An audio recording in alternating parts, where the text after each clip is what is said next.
Това ли носиш букет от кукичето? Да, даже и песничка знаете, мама. Нали чувал да го пея? О, сами мама има празник. Трябва да побързам и цветя да набера.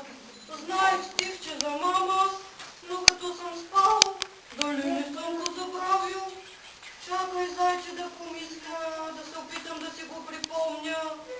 Мама има празник. Как ли беше? Мечо, ти си го забравил, но Ани знае, ще ти ги помогне да го кажем. Стани, Ани, да кажем сега на Мечо, кой стихче знаем за мама. Мама?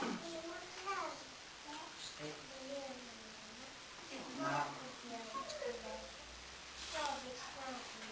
Браво, Нанито! Браво! И я да видим сега, Миланка, може ли да набере тя Цвете за мама? Ела ли да кажем за мама? Цвете?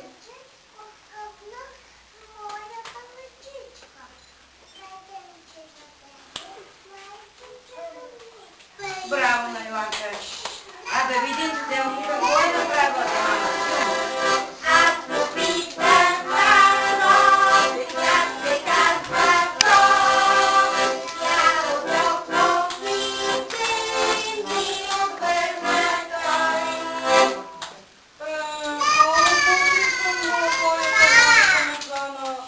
Тя е най-хубавата и добра от всички майки.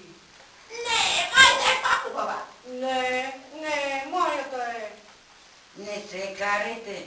Всички майки са добри и хубави и прощават детските грешки. Нали, деца? Да, ма силно да чуя. Да.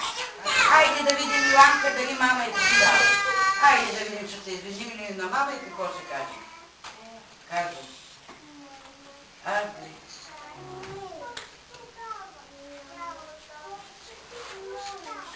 Така. От баба. От мама. Нямам чопка ни крилка, нямам пуха ни петка, ала мама най-обича, пилен се за мен нарича.